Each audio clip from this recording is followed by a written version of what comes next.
Buenos días a todos. Les damos la bienvenida a la presentación de nuestro caso clínico en el marco del programa Dan Salud Workshop Hospitalarios y agradecemos el apoyo de Glaxo que brinda este programa de educación médica continua. Espero se encuentren todos bien en estos tiempos extraños.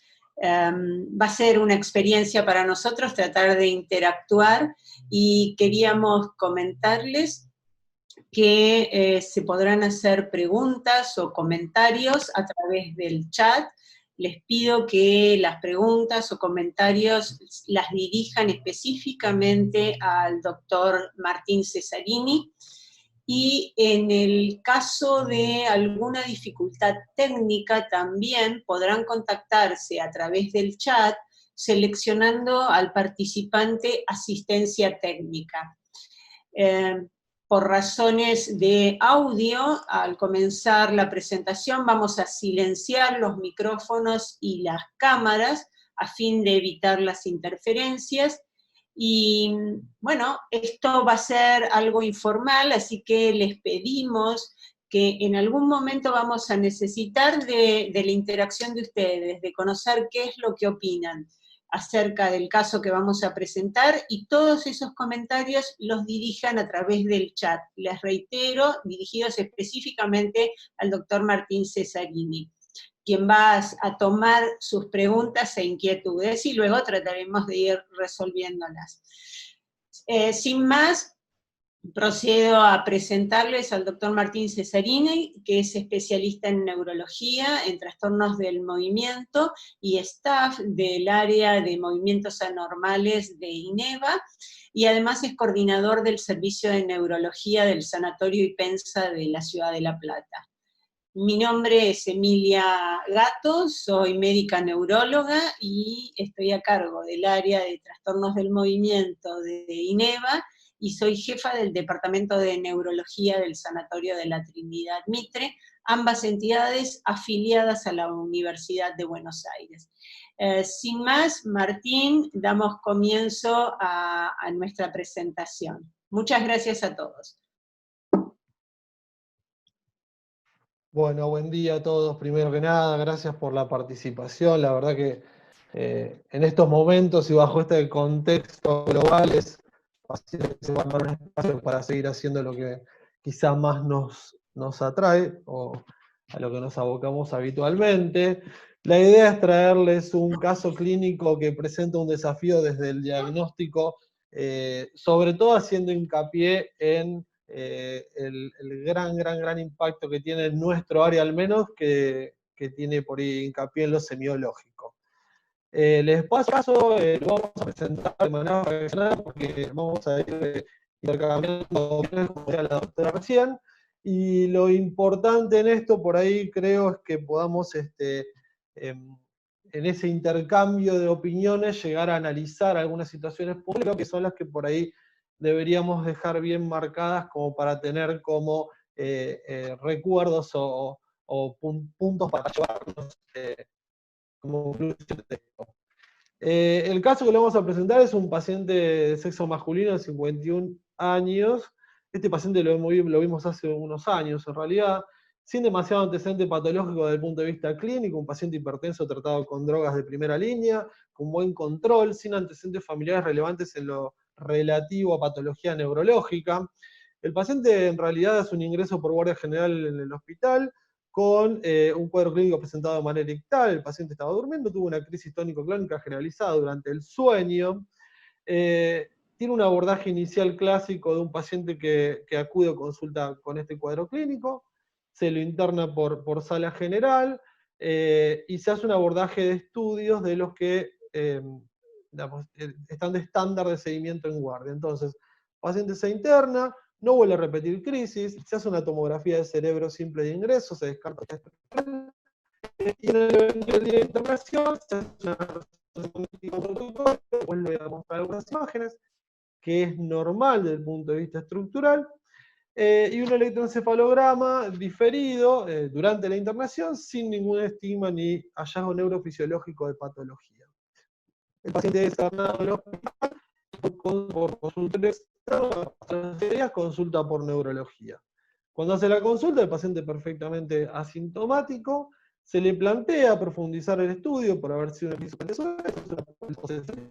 sonografía, el paciente le hace y nuevamente había pasado más esa información, interpretado como parcial, de crisis con componente de miembro superior izquierdo, y que en el devenir de esa crisis tiene cierto impacto por sobre el método del pensamiento.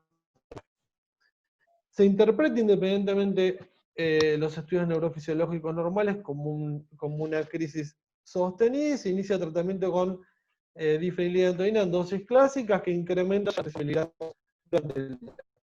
En esa semana de inicio de tratamiento profundiza su fenómeno focal y se lo aborda o se lo interpreta como un estatus de probable característica parcial desde lo clínico. En el momento que el paciente es evaluado en consultorio, se tiene la posibilidad de hacer un electroencefalograma en superficie intracrisis y se logra de lateralizamiento del patrón neurofisiológico sin focalidad. Se decide que el paciente vuelva a internarse para profundizar el abordaje clínico. Páseme la siguiente, doctora. Hace el ingreso hospitalario, se involucra el servicio de neurología en el seguimiento, y al interpretar al paciente como un fenómeno focal sostenido en el tiempo, sin respuesta, con alguna perturbación de su esfera superior, se lo aborda en profundidad y se rota ese esquema inicialmente planteado con difenilidantoína a levetiracetam. Nuevamente durante la internación, con este componente, semiológicamente interpretado como cortical o probablemente, lo aborda desde el punto de vista complementario en busca de fenómenos causales de este debut. Convengamos que es un paciente que tiene más de 50 años, que es un debut de una crisis o un fenómeno convulsivo que se sostiene y progresa en el tiempo, y que estructuralmente no encontrábamos causa, y en la búsqueda o la pesquisa de una causa secundaria se genera nuevamente se hace una tomografía de encéfalo, la cual no es un dato patológico. Se aborda el líquido cefalorraquídeo, que como determinante, notorio, se obtiene una hiperproteinorraquia, casi acelular, independientemente, y como comentario, la punción fue una punción traumática porque la contextura física del paciente, de alguna forma, complicó el abordaje. En ese líquido cefalorraquídeo se descarta abordaje de panel de neurovirus, en que se descarta por método de PCR, que ahora estamos con eso mucho, se descarta herpes 1, zóster, CMV, Epstein-Barr, bueno, lo clásico.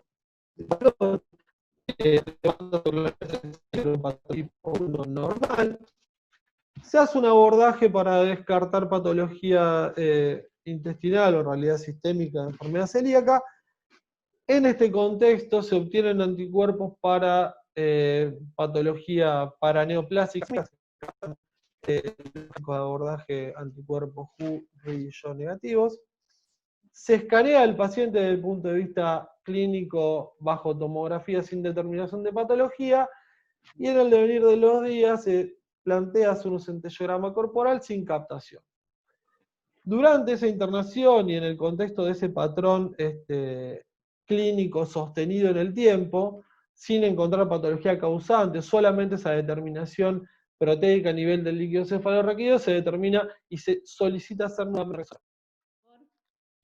Bueno, como les comentaba Martín, aquí se observan algunas de las secuencias y algunos de los cortes de resonancia, que en realidad también se había mencionado, era muy precoz, relacionada con la previa que habíamos reportado en el paciente, y en líneas generales esta resonancia fue interpretada como una resonancia normal.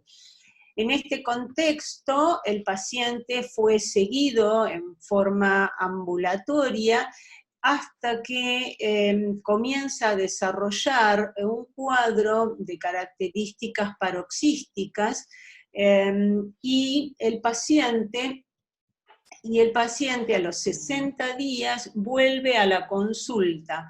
En ese momento, en el momento de la consulta, él refiere la ocurrencia de algunas alucinaciones de tipo visual, complejas, con cierta bradixiquia, y se incrementa el patrón de esos episodios parciales que el paciente venía refiriendo. En ese contexto se decide una nueva internación y se procede a realizar una nueva tomografía de encéfalo sin hallazgos patológicos, y nuevamente se realiza una punción lumbar que vuelve a confirmar la presencia de una hiperproteinorraquia con ausencia de células. Bien, a partir de ahí,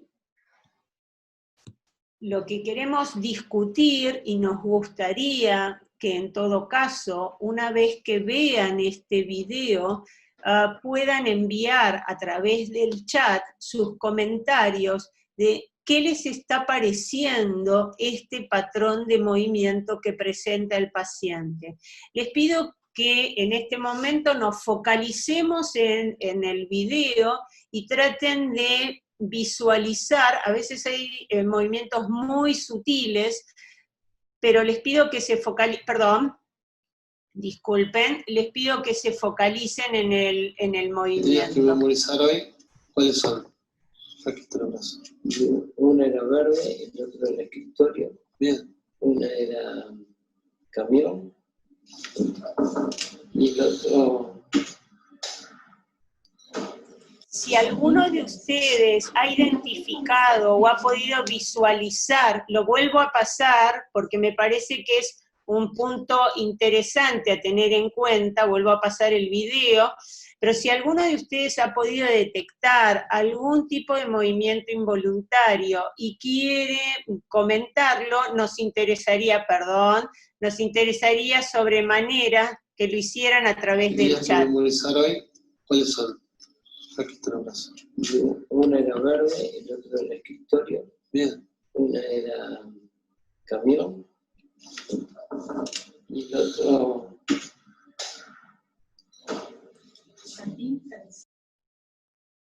Entonces, vamos a ver si en algún momento pudieron ver algún patrón de movimiento. Vuelvo al video previo y les voy a focalizar el patrón de movimiento. Obsérvenlo. Ahí. Ese fue el movimiento que motivó el estudio y el interés de proseguir con los estudios en este paciente. Vieron que había un compromiso facial y un compromiso también, un breve movimiento que afectaba el miembro superior izquierdo. Ante esto nos planteamos, o la primera duda es plantearnos si esto se trata de un movimiento hiperkinético o de un movimiento hipokinético. La clasificación de hiper o hipokinético en los movimientos es en cuanto a la velocidad con que se desarrollan, digamos, y al patrón donde el representante más claro del movimiento hipokinético es el cuadro parkinsoniano, y los otros movimientos, es decir, la distonía, la corea y la mioclonía, son parte de los denominados fenómenos hiperkinéticos. Y dentro de estos cuadros hiperkinéticos es importante que nosotros consideremos 4 elementos. Uno es la velocidad con que aparecen esos movimientos, si se trata o no de movimientos estereotipados, es decir, movimientos que tienen un patrón determinado. ¿Cuándo es el momento en que ocurren? Si aparecen en la acción o aparecen en el reposo, y fundamentalmente si estos movimientos pueden ser susceptibles de supresión. En ese caso, vamos a ver ejemplos. Por ejemplo, cuando nosotros estamos frente a un paciente con una distonía, de los fenómenos hiperkinéticos, la distonía es el movimiento más lento en cuanto a velocidad. Aquí yo les estoy mostrando un paciente que ha desarrollado una distonía tarea específica. Él era relojero, como esos viejos relojeros, y observen esto que hace, que es lo que se llama un truco sensorial, como tocándose la frente, él logra parcialmente una corrección de la postura. Pero además el movimiento es un movimiento de tipo estereotipado, es decir, que tiene un patrón determinado. Y si ustedes pudieron apreciar al inicio, el movimiento tenía algunas características mostrando que era más frecuente en la acción que en el reposo. Y en cuanto a la supresión, ustedes vieron que hubo una serie de movimientos o de gestos antagónicos, así se llaman, o trucos sensoriales, que son los que van a tener o van a permitir la inhibición de ese movimiento anormal. En el otro extremo tenemos los movimientos coreicos, que justamente representan movimientos que tienen un poquito más de velocidad que el fenómeno distónico, como pueden apreciar en esta paciente. El cuadro coreico en general es un movimiento no estereotipado, es decir, va fluctuando, y una de las cosas que tiene es el ser aleatorio, pasa de un segmento corporal al otro y de manera aleatoria. En cuanto a su aparición, es en cualquier momento, tanto en el reposo como en la acción. Y por otro lado, los movimientos coreicos no pueden ser, o raramente pueden ser, suprimidos por la voluntad. Y en el extremo más veloz tenemos los movimientos, el fenómeno mioclónico, que es un fenómeno muy rápido, brusco, violento, similar a una descarga eléctrica. No sé si pudieron ahí apreciar en el abdomen de este paciente, vuelvo a repetirlo, es un movimiento muy breve, de menos de 200 milisegundos, no estereotipado, que puede aparecer en la acción y que obviamente no es supresible. En este contexto, les pediría a ustedes que si Martín está disponible, no sé, Carola, ya estoy acá. si vos querés comentar hasta aquí la apreciación sindromática del paciente en relación a la discusión de patrones de movimiento que vimos. Sí, a ver, hoy al principio por ahí el comentario era justamente que este paciente, el paciente que estamos presentando en realidad, tiene como característica que nosotros nos basamos bien en lo semiológico o en lo clínico para poder determinar después, como es habitualmente, cuál puede ser la causa de todo su cuadro. Lo que nosotros pudimos ver en el video fue solamente el movimiento, y lo interesante, de acuerdo a lo que dijo la doctora recién, es por ahí darle las características, la forma de presentación de ese movimiento, el patrón, de alguna forma, que adquiere, si es un patrón completamente irregular o si tiene una adquisición de un patrón repetitivo o estereotipado, que la velocidad de instalación de ese movimiento es muy interesante poder definirla, porque uno de esa forma, dividiendo aguas semiológicas y describiendo el patrón de movimiento, de alguna forma puede también cercar un poco las chances o las causas diagnósticas. La idea por ahí era abrirlo a la discusión, pero en definitiva lo que puedo hacer por ahí es resumir que la presentación del movimiento del paciente tiene un componente de inicio paroxístico. Si ustedes lo ven, el paciente de alguna forma hace un inicio muy brusco de su patrón de movimiento, que ese patrón que logramos firmar en ese video tiene una adquisición, una descripción estereotipada, fue repitiendo el mismo patrón de movimiento de manera ictalo-paroxística, y que en la dinámica de ese movimiento, la amplitud del movimiento, hace una cocontracción que da la impresión de ser un fenómeno que en la clasificación de los hiperkinéticos configuraría un fenómeno más distónico, que de alguna forma se extiende, como marcó la doctora en el video, un inicio o un patrón en el miembro superior, con extensión al rostro, sobre todo al tercio inferior en el video. Si lo discutimos de alguna forma, el patrón del movimiento tiene una descripción semiológica, un fenómeno distónico paroxístico.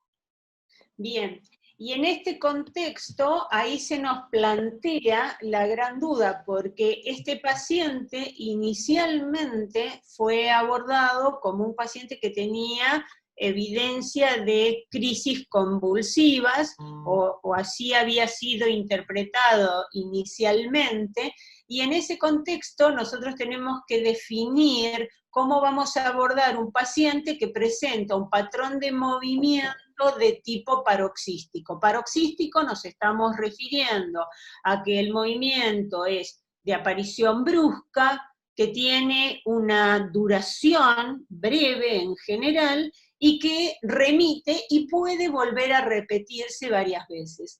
En este contexto, clásicamente, lo que sabemos que los movimientos paroxísticos, mucha información en cuanto a su etiología nos la va a dar la historia médica, también el examen neurológico y cómo se encuentra el paciente en el momento de la aparición de este movimiento y en los periodos interictales.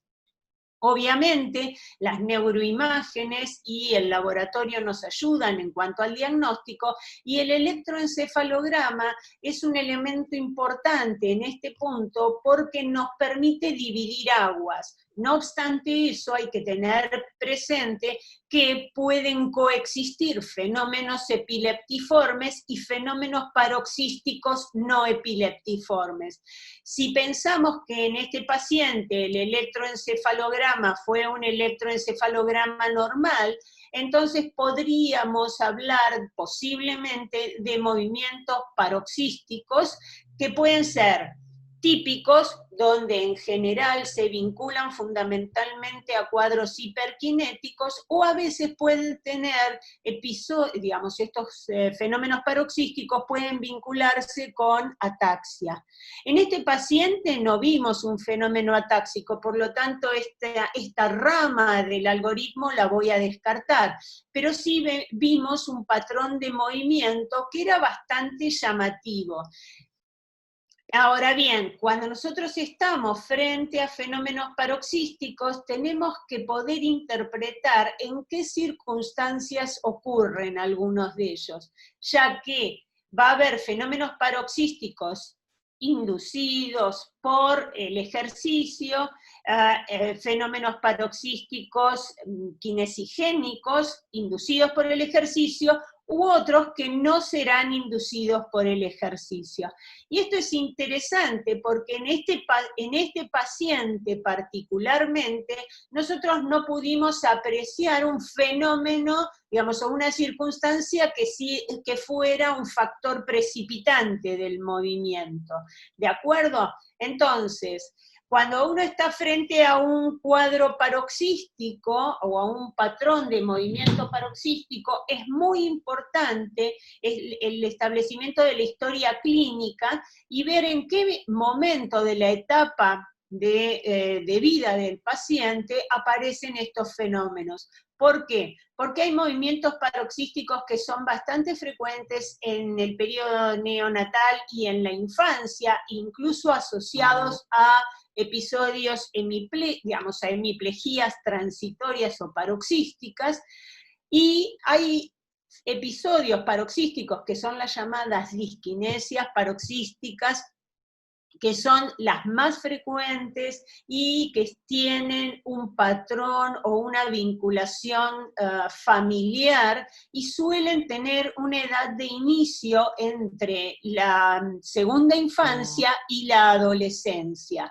Cuando vemos que hay un fenómeno paroxístico que aparece en la edad adulta, tal lo que está ocurriendo con este paciente, tenemos que pensar en lo que se denomina causas adquiridas.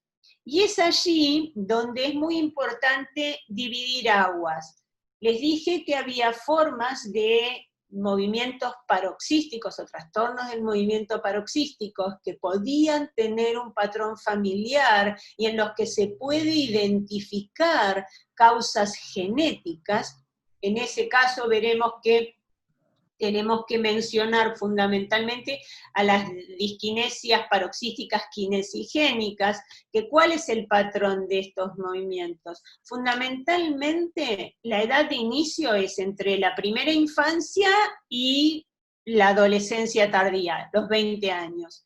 ¿Qué es lo que precipita la aparición de este movimiento paroxístico? Fundamentalmente el iniciar un movimiento. El paciente intenta iniciar un movimiento y allí se dispara este fenómeno.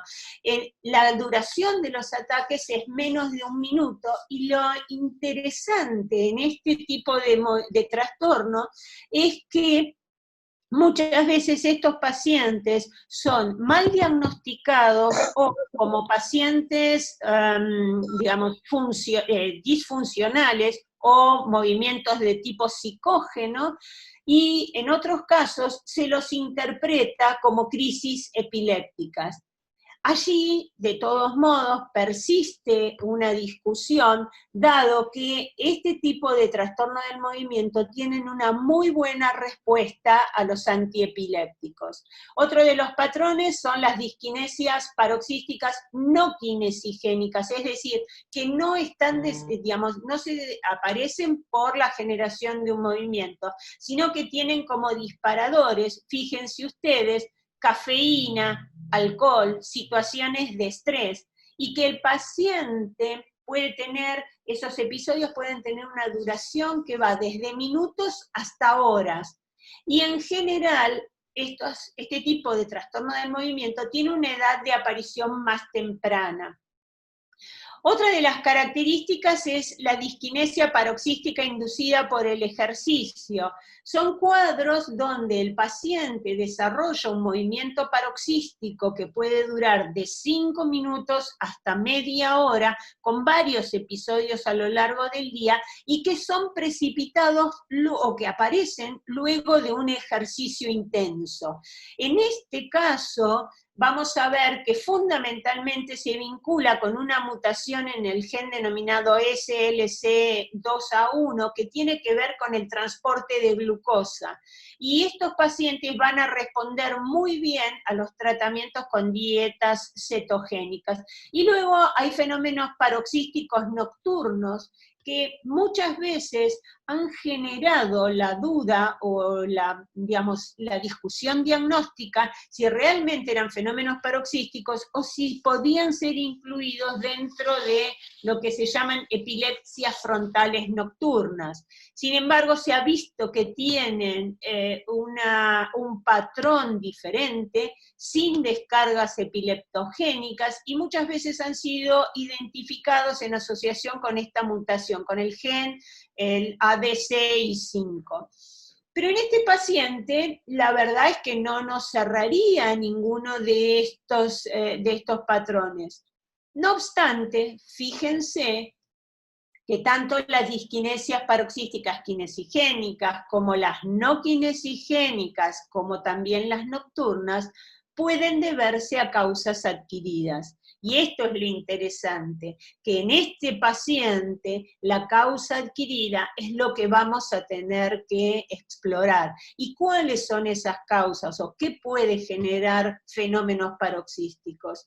Las enfermedades desmielinizantes, fundamentalmente la esclerosis múltiple, enfermedades o encefalopatías denominadas autoinmunes, cuadros infecciosos, cuadros vasculares como el moyamoya pueden darlo, tumores como meningiomas parasagitales, enfermedad celíaca. Por eso al inicio este paciente fue estudiado con anticuerpos para descartar enfermedad celíaca, entre otros, y además se le evaluó con resonancias sucesivas.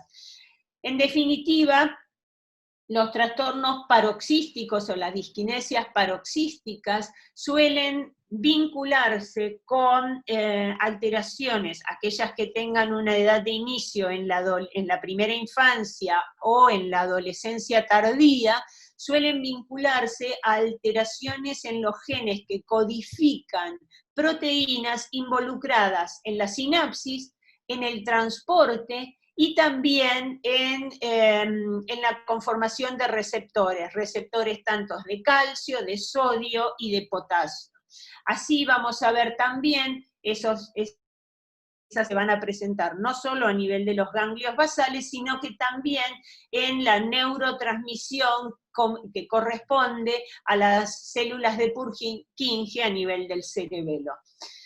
Y otro ítem también importante a considerar es lo que les mencioné así al pasar, que muchas veces los pacientes con fenómenos paroxísticos pueden ser interpretados o malinterpretados como movimientos psicógenos, lo que se denominaba psicógeno en el pasado, actualmente se denominan como trastornos del movimiento funcional. Y en estos trastornos del movimiento funcional, los más frecuentes, o los patrones de movimientos más frecuentes de ocurrir, es el temblor, el fenómeno distónico, fenómenos mioclónicos. Es más raro imitar un parkinsonismo, pero lo interesante es que cuando ustedes tengan esta duda de si están frente realmente a un paciente que está simulando un patrón de movimiento, tienen que considerar estos 5 ítems. El hecho de la variabilidad, o sea que el patrón del movimiento no va a ser siempre el mismo, sino que va a variar en sus características. El hecho de que no lo puedan clasificar dentro de los patrones de movimiento clásicos, lo que hicimos antes, tratando de identificar qué es un fenómeno distónico, qué es un fenómeno coreico, qué es un fenómeno mioclónico. El hecho de la sugestibilidad, o sea, que el paciente puede modificarse frente a maniobras de sugestión. También el hecho de que pueda ser modificado ese patrón de movimiento por maniobras de distracción. Por ejemplo, si tiene un trastorno del movimiento que aparece en la mano derecha, hacerle hacer alguna otra actividad con la mano izquierda. Y también lo que va a haber es un fenómeno de guacamole, es decir, cuando ustedes tratan de inhibir el movimiento en una parte del cuerpo, va a aparecer en otro segmento corporal. Y el otro punto a tener en cuenta es la supresibilidad, o sea, que pueda ser inhibido el movimiento. En este contexto y con este paciente, lo que tenemos es un paciente que posiblemente tenga crisis, porque de hecho en alguna parte de la evolución él hizo un estatus convulsivo, y tenga también movimientos anormales. Entonces, en ese contexto es muy importante tratar de establecer si hay crisis, si esas crisis se asocian con algún patrón de movimiento especificado, como por ejemplo un patrón distónico, o coreico, o mioclónico. ¿Cuál es la edad de aparición? En este caso estamos hablando de una edad avanzada, o sea, de un individuo adulto, por lo tanto tendremos que buscar causas secundarias que puedan generar este fenómeno distónico. Y por supuesto, siempre descartar también las causas de tipo psicógeno. Martín, adelante. Bueno, acá estoy de vuelta, me escuchan bien ahí supongo. Bueno, seguimos con el caso clínico, yo me quedé un cachito antes, pero la última descripción de la doctora había sido que el paciente había profundizado en su cuadro clínico y a su componente motor facio-braquial, interpretado como una crisis parcial, se le habían sumado, de alguna manera, afectación de otras esferas. Como por ejemplo, hablamos de alucinaciones visuales complejas en la asociación al movimiento, y en ese momento el paciente vuelve a internarse y se lo vuelve a escanear. Piensen que esta resonancia es una tercera resonancia en 90 días. Si ven los cortes que por ahí dice, ahí los cortes más significativos, son cortes en FLAIR, los dos primeros y un corte en contraste el segundo, no, los tres son en contraste, en los tres ejes, se ven cambios en la señal o en la intensidad de la señal, el ganglio basal contralateral, de alguna forma, del cuadro clínico motor del paciente. Entonces, nuevamente fue escreeneado en búsqueda de causa secundaria, independientemente que el paciente tenía estudios negativos ya seriados, se volvió a repetir porque la sospecha diagnóstica clínica del movimiento paroxístico y a la de este paciente seguía siendo la etiología secundaria. Si nos retrotraemos un poquito a la sindromatología del paciente, es un paciente que empieza con un fenómeno mioclónico focal, que hace cambios en esferas, en funciones intelectuales superiores, y que de alguna manera suma a esos fenómenos alucinatorios, teníamos como mandatorio también descartar la patología desde el punto de vista proteico priónica, por lo cual también se le hizo una proteína 1433 nuevamente, que dio negativa.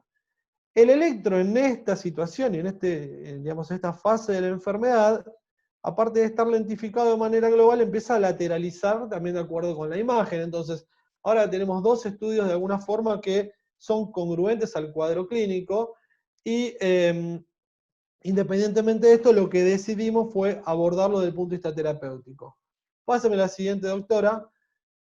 En las diapositivas que vienen a colación a esto, nuevamente analizando todo el derrotero de causas de acuerdo a la condición semiológica del paciente, empezamos, y en ese momento lo solicitamos, anticuerpos que tienen que ver con estos fenómenos clínicos a la edad del paciente en cuestión. En esta diapositiva, por ahí lo que pueden ver, que la dividimos en dos, son, en ese momento el paciente cuando presentó este cuadro clínico, recién empezábamos a hablar de la adquisición de los anticuerpos VGKC. Puntualmente lo que van a poder ver en este son el grupo de anticuerpos extracelulares, con mayor connotación el anticuerpo de receptor NMDA y LGI1 por frecuencia, con sus patrones clínicos de acuerdo al patrón de movimiento y de acuerdo a la afectación clínica sumatoria o subsecuente. Páseme la siguiente, doctora. Esta lista de anticuerpos con el tiempo y digamos, a medida que se va profundizando en el análisis, todos los años aparecen, o a cada rato aparecen anticuerpos nuevos con condiciones clínicas también nuevas. En esta diapositiva solo quizá van a poder ver los intracelulares. Los ponemos a colación solo para que sepan que también hay un componente que está asociado a patología central. En este caso y bajo este paciente, los anticuerpos anticelulares perdían juego, solo quizá el anti-GAD, que fue escreeneado en un principio con un patrón epiléptico, pero que con el devenir del cuadro de él perdió sustento, al igual que Hu, Zhou y Ri, que también fueron descartados. Páseme a la siguiente, doctora. En esta, de acuerdo al cuadro clínico, nosotros lo que podemos analizar es, saliendo del patrón de movimiento del paciente, cuál puede ser la chance diagnóstica de la causa, ¿no?, de su cuadro clínico. Puntualmente con el anticuerpo LGI1, que es nuevamente un receptor extracelular, el cuadro clínico que presentado, que está descrito, es bastante congruente con el cuadro clínico de nuestro paciente. Un fenómeno focal, con compromiso contralateral en el miembro superior de la cara, con alguna perturbación de las funciones intelectuales superiores, sobre todo temporales o afectación de la memoria. Este paciente puntualmente, y esto también es para tener en consideración, casi un 40% de los pacientes tienen un líquido que es anormal, pero si consideramos que el 40% es anormal, el otro tanto no lo es, entonces ese 0,7 de proteínas que se sostuvo en las dos evaluaciones del líquido cefalorraquídeo es un dato clínico importante que se pudo obtener. La resonancia en sus dos adquisiciones iniciales normales tampoco lo sacaba de juego, y de hecho con la evolución logramos obtener una imagen patológica, y que a veces está muy, muy descrito, y casi en el 70% de los casos se habla de un fenómeno de hiponatremia en la fase aguda. Puntualmente en este paciente no lo obtuvimos. Tienen también la descripción de los demás anticuerpos extracelulares, que quizá ahora no vienen al caso del paciente, pero que siempre hay que tener en cuenta, sobre todo en el patrón de afectación clínica del anticuerpo NMDA. En el cuadro del costado, lo que ven en color, el anterior, lo que ven en colores, es un trabajo muy interesante que lo que se hizo fue dividir a los pacientes por grupo etario. Abajo en la descripción del anticuerpo tienen entre paréntesis cuántos pacientes fueron involucrados en este estudio, y las barras lo que marcan es cuando la determinación complementaria al cuadro clínico tiene adquisición de datos positivos para el diagnóstico y cuándo no.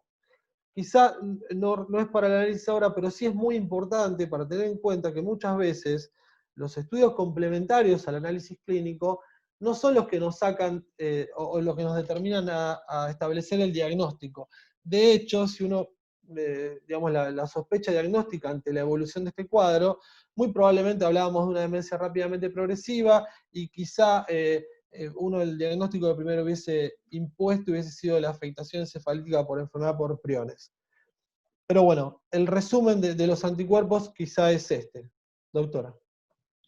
Bien, y tal como mencionó Martín, si bien en este paciente uno se inclina más a las encefalitis inmunomediadas vinculadas al receptor extracelular LGI1, tenemos que hacer una mención a las encefalitis relacionadas con anticuerpos contra el receptor anti-NMDA. Y esto es importante, ¿por qué? Porque en estos casos, tanto en la encefalitis mediada por anticuerpos anti-NMDA o por LGI1, hay patrones de movimientos que nos ayudan a diferenciarlas.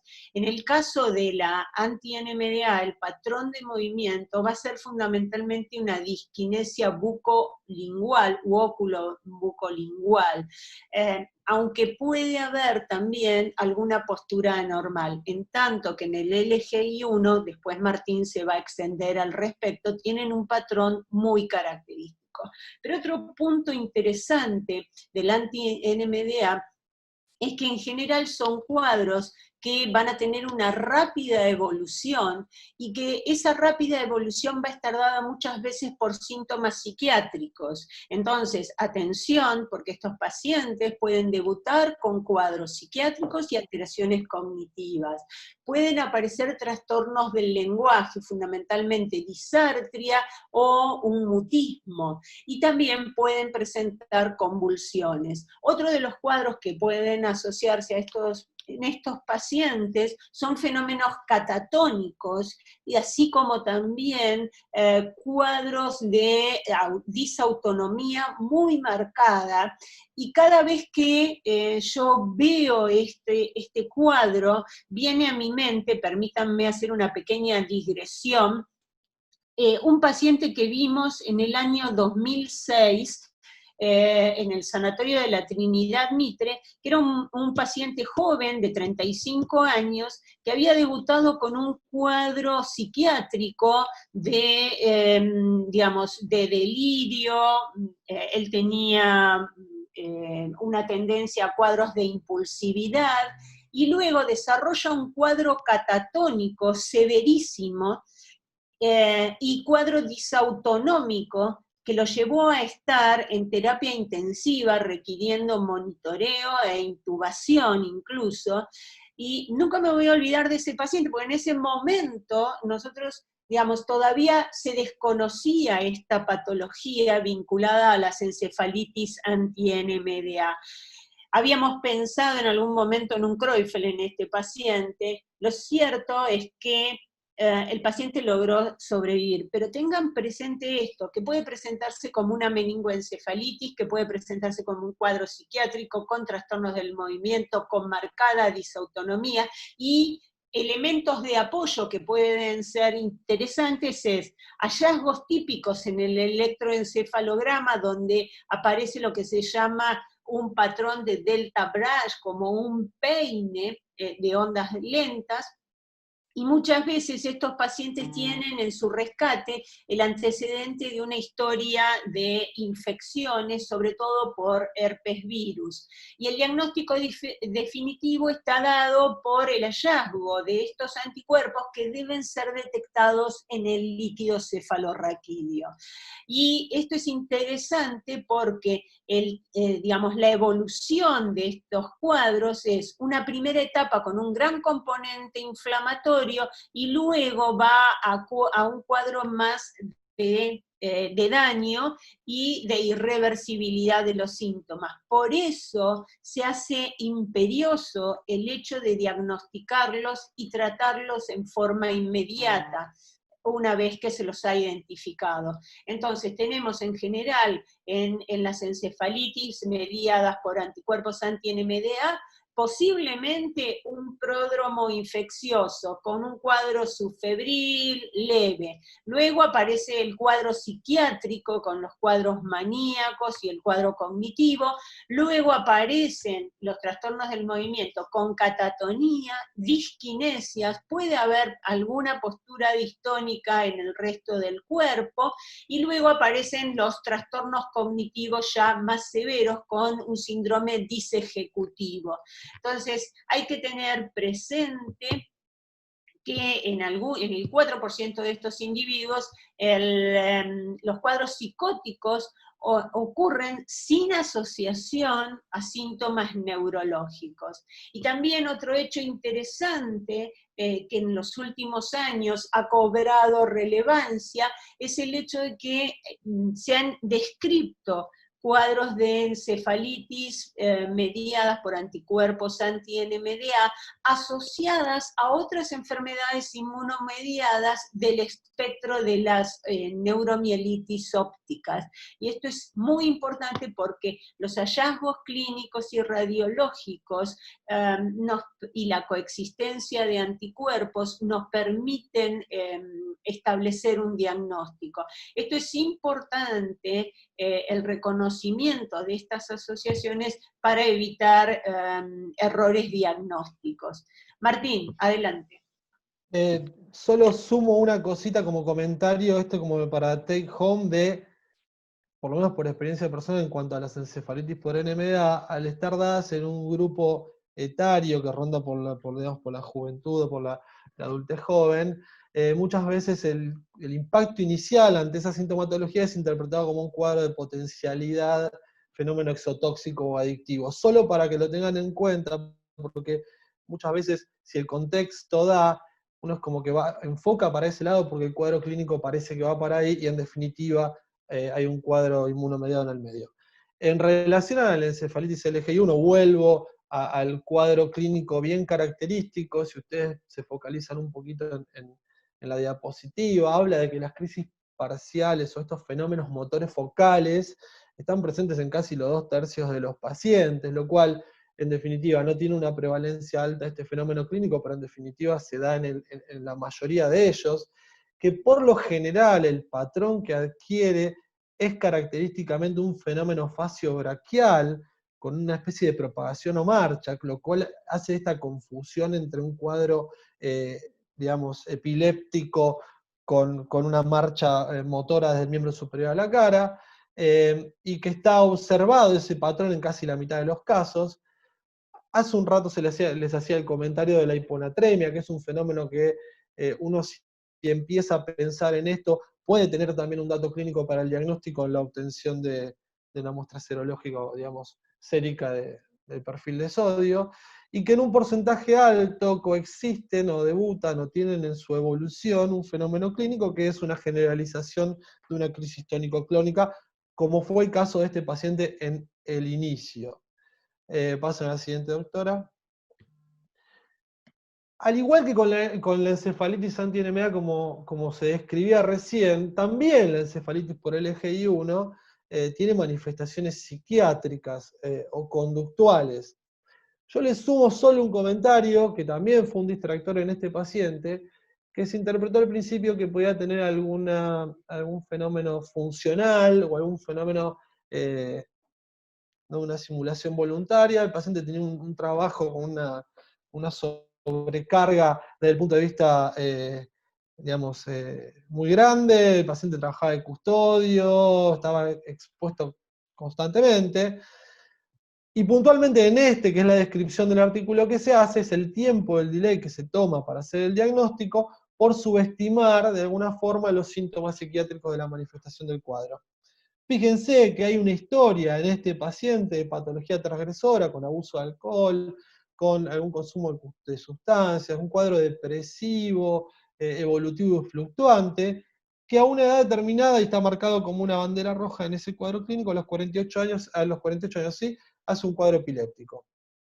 En la evolución empieza a sumar otras variables conductuales, empieza con fenómenos delusorios, de descripción medio errática, suma a eso algún componente psiquiátrico, por lo cual inicia tratamiento, y en la evolución de su cuadro hace afectación de su perfil cognitivo y sintomática. Si ven abajo, a los 49 años, está marcada la hiponatremia como un fenómeno que probablemente fue evaluado retrospectivamente, y en la evolución de su cuadro se hace la determinación y llegaron a objetivar que el paciente tenía anticuerpos positivos para LGI1. También, esto lo aclaro, con determinación del líquido cefalorraquídeo, casi todos los anticuerpos extracelulares necesitan del par o al menos de la determinación del líquido cefalorraquídeo o el par sérico líquido cefalorraquídeo.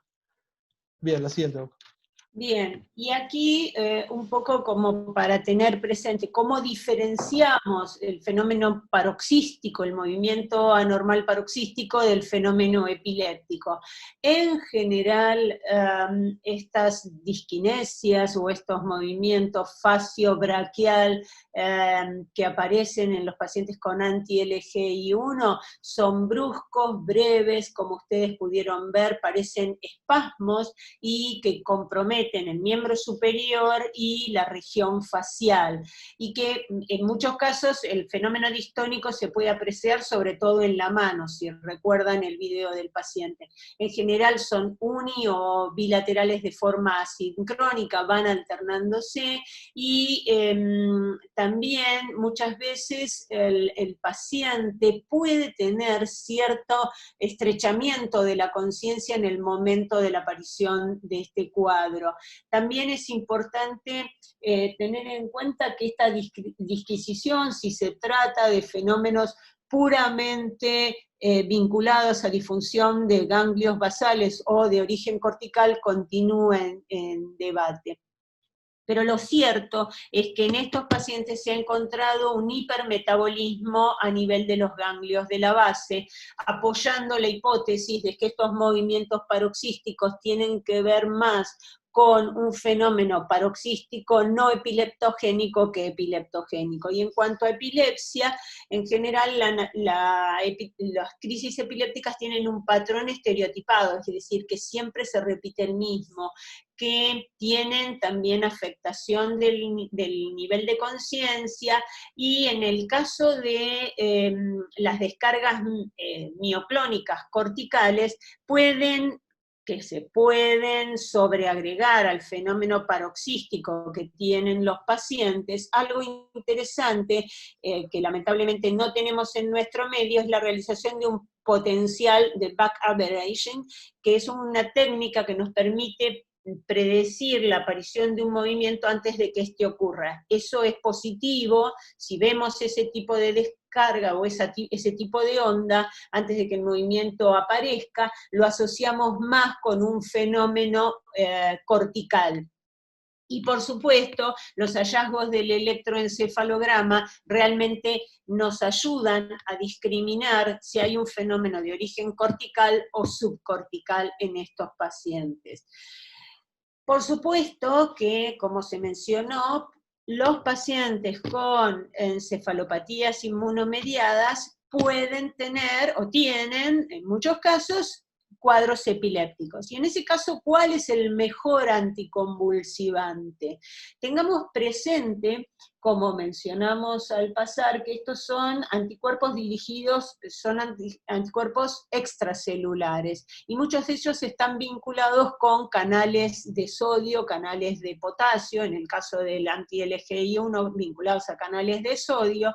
Entonces, los antiepilépticos que mejor funcionan en estos pacientes son aquellos que van a actuar sobre esos canales de sodio, tales como la carbamazepina o la oxcarbazepina.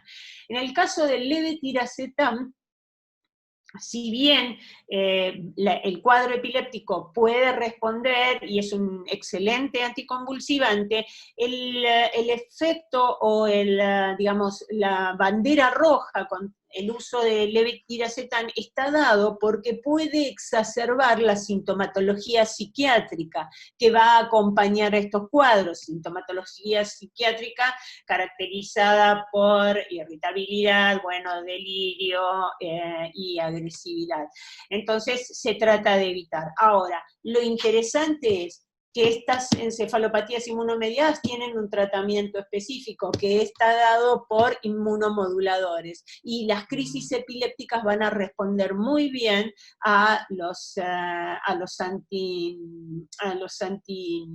inmunomoduladores. Perdón. Y algo que quiero mencionar, y no quiero dejar pasar, es que muchos de estas encefalopatías inmunomediadas, como habíamos mencionado, pueden ocurrir con síntomas, o de hecho tienen síntomas psiquiátricos. Y entonces se ha creado actualmente una alianza de encefalitis autoinmunes para tratar de identificar o de lograr un consenso internacional en el diagnóstico y en el manejo de pacientes con psicosis, ya que se sospecha que algunos de esos pacientes que están diagnosticados como con brotes psicóticos podrían ser encefalitis inmunomediadas. En este caso, tenemos el honor y el orgullo de que alguien desde la Argentina participa de esta alianza, o ha sido invitado a participar de esta alianza, que es el doctor Galeno Rojas. Así que tener en cuenta, si un individuo desarrolla un cuadro psiquiátrico de aparición en la edad adulta, alertarse y pensar en la posibilidad de un cuadro inmunomediado. En cuanto a los cuadros inmunomediados, el tratamiento, la línea fundamental son los inmunomoduladores. La primera línea, esteroides intravenosos o inmunoglobulinas o plasmaféresis. Si no hay respuesta, se pueden utilizar rituximab como segunda línea o ciclos de ciclofosfamida. También es importante tener en cuenta que a lo mejor no hay una respuesta en el primer pulso, y hasta cuándo seguirlo. Ahí existe la discusión, porque no resulta claro cuánto tiempo tenemos que permanecer o continuar el tratamiento.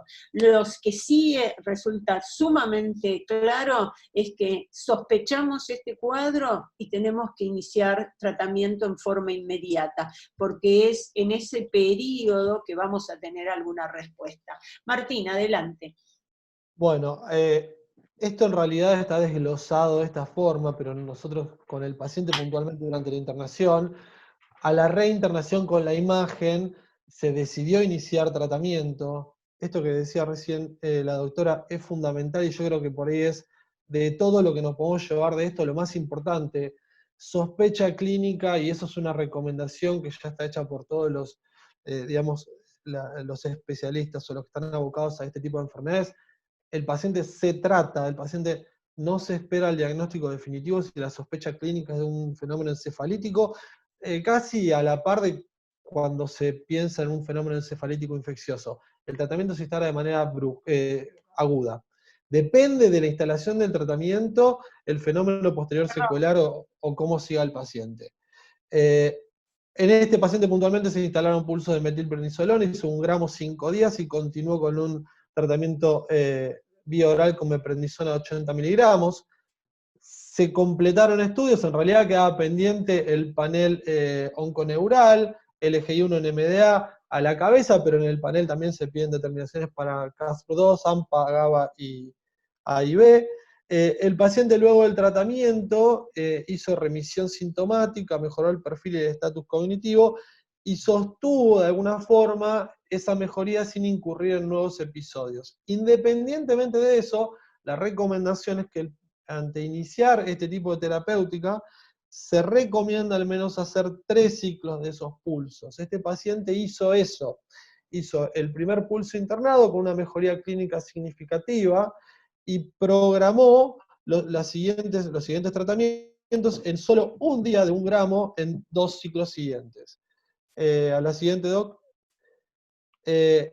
60 días después del alta, o sea, ya esta imagen es casi a los 5 meses del cuadro clínico, si ustedes logran ver lo que habíamos marcado en la anterior, en ninguna de las secuencias, ni FLAIR ni T1, contrastada y todo, se puede observar la imagen hiperintensa que era congruente con su clínica en el componente basal contralateral o derecho.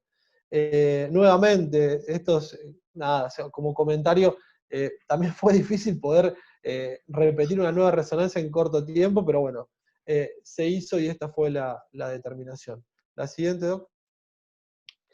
Ya el paciente, estando de alta, habiendo sido tratado con su pulso inicial en la intervención con solumedrol, con metilprednisolona, perdón, se llega a la determinación del anticuerpo LGI1 tanto en líquido como sérico positivo, y el diagnóstico de alguna forma etiológico pasa a ser encefalitis límbica anti-LGI1. Posterior a ese esquema, continúa 12 semanas con 1 miligramo kilo de prednisona oral, con remisión sintomática. La siguiente. De alguna forma que hay bibliografía que en ese momento obtuvimos de acuerdo al cuadro clínico que presentaba el paciente. Uno de las descripciones o de los reportes de caso que fue simultáneo a nuestro paciente fue el que pueden ver arriba a la derecha, que es la encefalitis límbica LGI1 mímico o simulando una enfermedad de Creutzfeldt, o una presentación podría ser córtico basal de un Creutzfeldt, con mioclonía, con alucinaciones visuales. Bueno, en definitiva, el diagnóstico se logró hacer. En el estándar hoy en día no fue un diagnóstico tardío. Sostenemos que el diagnóstico puede ser tardío, pero que es mandatorio que el inicio terapéutico sea lo más precoz posible. Esto ya en realidad es una tendencia mundial y global a que ante la sospecha clínica, con fuerte sospecha de etiología inmunomediada, el paciente tiene que ser tratado, y de eso depende la secuela o digamos, el remanente clínico que quede en el paciente. Bien. Algo para agregar, perdón Martín, es este hecho, digamos, dentro de los criterios diagnósticos siempre se habla de la temporalidad, de sintomatología de aparición reciente, o deterioro cognitivo de instalación reciente que es hasta 2 años.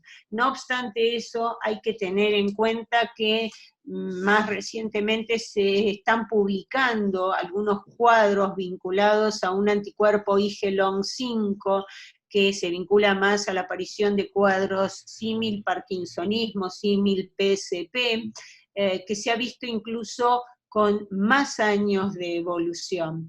Pero lo interesante es, como mencionó el doctor Cesarini, si uno sospecha, intentar el tratamiento, ya que la acción oportuna o la intervención oportuna puede cambiar sustancialmente la evolución de estos pacientes. Y tengan presentes que día a día se continúan describiendo nuevos anticuerpos. Muchos de ellos ya ni siquiera figuran o digamos están ausentes en ese listado que les mostramos inicialmente. Bien. Por otro lado, perdón, Doc, que solo sumo esto. Por otro lado también, este paciente tuvo una evolución de alguna forma benévola en cuanto a la respuesta al tratamiento.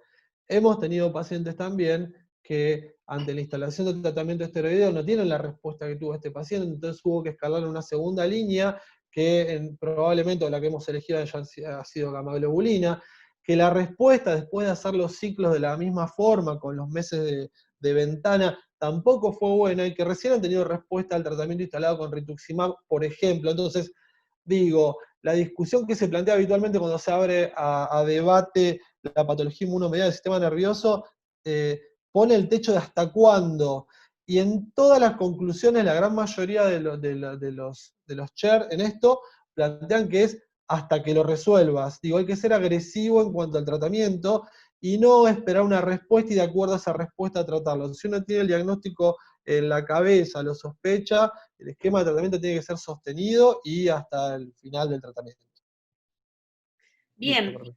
Muchísimas gracias. No sé si Martín has podido recopilar o hay alguna pregunta a través del chat o lo que nos interesaría también es tener un poco un feedback de ustedes en cuanto a si, digamos, a las presentaciones.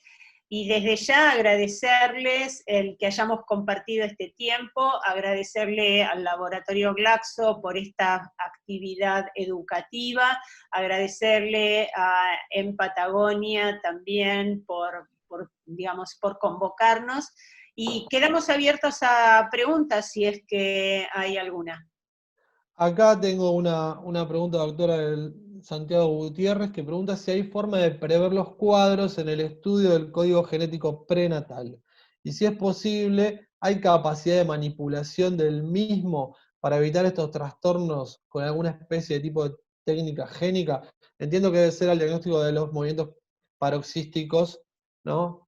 Sí, en cuanto a los movimientos paroxísticos kinesigénicos, digamos, si bien se vinculan a algunas, digamos, algunas mutaciones genéticas particulares, por el momento, hasta donde yo conozco, no se está trabajando en terapia génica ni en silenciamiento de gen, porque por otro lado tengan en cuenta que estas disquinesias paroxísticas suelen ser entidades de baja prevalencia, y si bien hay un gen que es el más frecuente, pueden estar vinculadas a otras mutaciones y pueden tener variabilidad fenotípica muy amplia.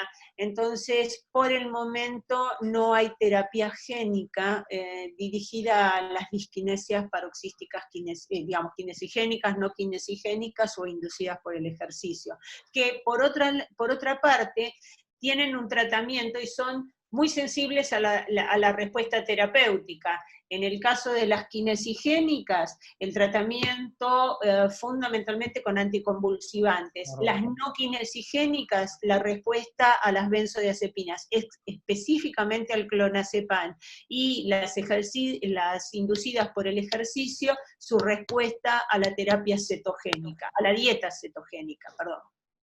Bien.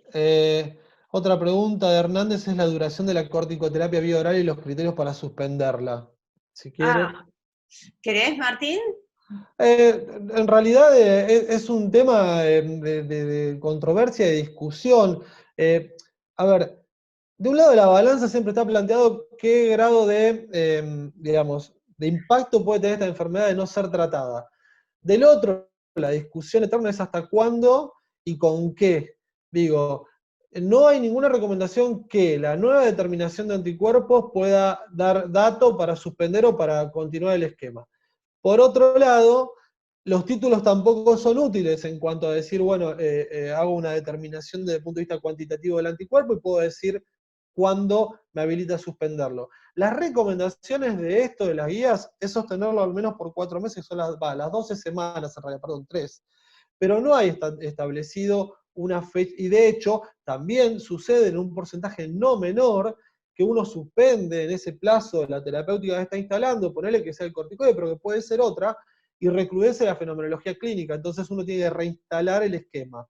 Que ahí también está la discusión, si reinstala el esquema que venía sosteniendo previamente, que da la impresión de tener respuesta, o si hace un viraje a una segunda línea de inmunomodulador. Y por otro lado, en algunos pacientes en los que recaen en su cuadro clínico, también está recomendado el tratamiento de manera crónica, que la doctora lo marcó ahí, con azatioprina. Imagínate un esquema con azatioprina, no tiene una ventana menos de un año, porque en definitiva va a empezar a ser, como ahorrador digamos, de corticoide, va a ser un efecto tardío. No hay estipulado una fecha de fin o hasta dónde uno sostiene el esquema. Eso es muy del consultorio. Paso a la siguiente pregunta de Gloria Michelena. Doctora, buenos días, muy buena charla. ¿Cuánto tiempo uno espera para ver si el tratamiento es efectivo? Creo que Acá es lo mismo que ya se contestó, en realidad es ver la respuesta del paciente, no tenemos otro patrón de medición, ni siquiera la reversión de imágenes o la normalización de las imágenes, sino es el cuadro clínico, y hay algunos trabajos de Angela Vincent que ellos dicen que prolongan el tratamiento hasta 1 año a veces, ¿sí? Sí, la pregunta también se extendía a la imagen y creo que en esto también.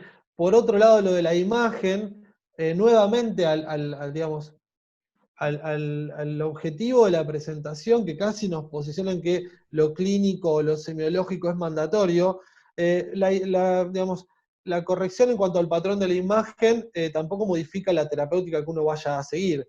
La imagen tendría indicación si el paciente agrega o suma de alguna forma fenómenos clínicos que por ahí pueda ayudar a plantear si esto tiene progresibilidad en imágenes, pero no, tampoco hay un tiempo estipulado para la resonancia de control. Bien. No sé si alguien más quiere hacer alguna otra pregunta o... Bueno, creo que estamos justos con el tiempo, así que nuevamente agradecemos a los organizadores, agradezco al doctor Cesarini y agradezco a todos los que han podido sumarse a esta presentación.